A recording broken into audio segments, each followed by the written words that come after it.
বন্ধুরা, তোমাদের কাছে কি শীতকালীন দৃশ্য আঁকতে কঠিন মনে হয়? তাহলে চলো শুরু করি সহজে কিভাবে আঁকা যায়। প্রথমে একটা দাগ টেনে নেব, তারপর আরেকটা দাগ টেনে নেব, তারপরে আঁকা বাঁকা করে দাগ টেনে নেব। এখন খুঁটির জন্য একটা দাগ টেনে নিয়েছি, তারপর এখন আবার আরেকটা দাগ টেনে নিয়েছি। এখন মেঝের জন্য আরেকটা দাগ টেনে মিলিয়ে নেব। এখন দরজা আর্ট করব।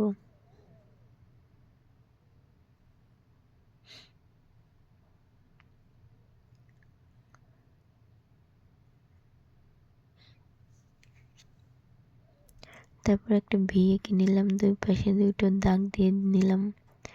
এখন পাতা আর্ট করার জন্য ঘুরিয়ে ঘুরিয়ে ছোট বড় করে এঁকে নেব। খুব সহজ উপায়ে এঁকে নেব আমরা। এটা একটা শীতকালীন দৃশ্য। এখন একটা খেজুর গাছ এঁকে নেব। আঁকা বাঁকা দাগ টেনে আঁকা বাঁকা করে দুটো দাগ দিয়ে এখন পাতা দিয়ে দেব। একটা কলস এঁকে নেব।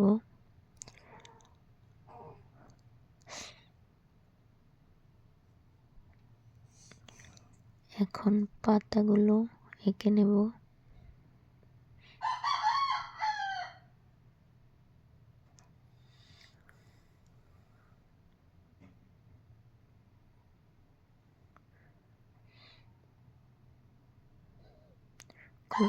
খুব সহজে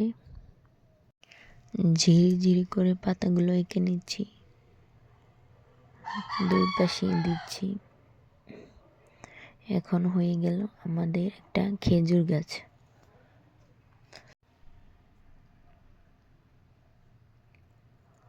এখন গাছের নিচে কিছু ঘাস এঁকে নিলাম। এখন একটা মানুষ এঁকে নেব। মানুষটা মাথায় এঁকে নিচ্ছি। এখন ঘাড়, তারপর দুটো দাগ টেনে দিলাম দুপাশে। এখন হাতের জন্য দাগ টেনে দিলাম দুপাশে। এখন জামার জন্য দুটো দাগ।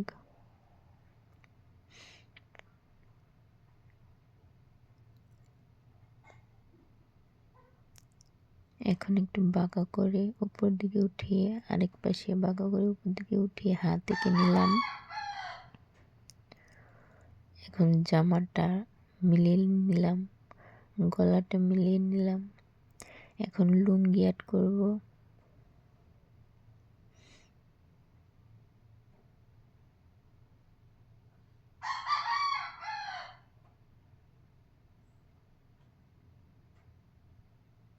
এখন দুটো পা এঁকে নিলাম।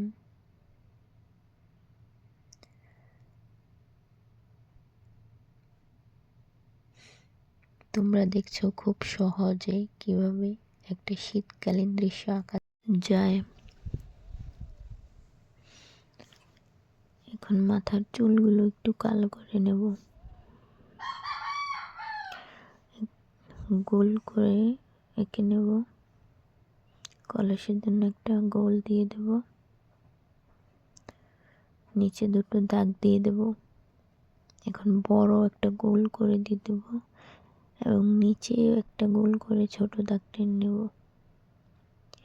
এখন তিনটে দাগ টেনে কলস দুটো মিলিয়ে নেব।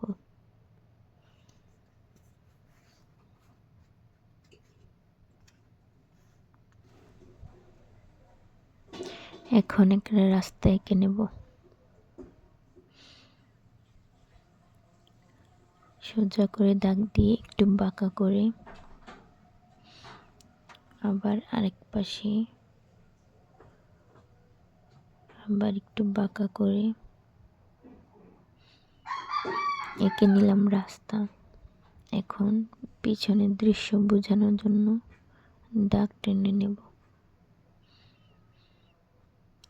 এখন দূরের কিছু গাছপালা এঁকে দেব।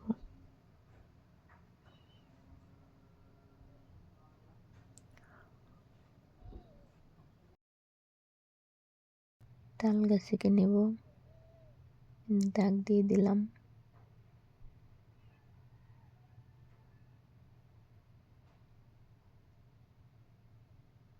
খুবই সহজ উপায়ে তোমরা একটু মনোযোগ দিয়ে দেখলেই সহজেই আঁকতে পারবে।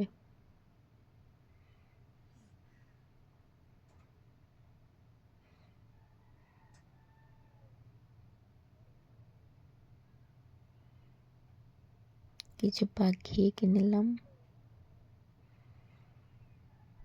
হয়ে গেল দৃশ্য।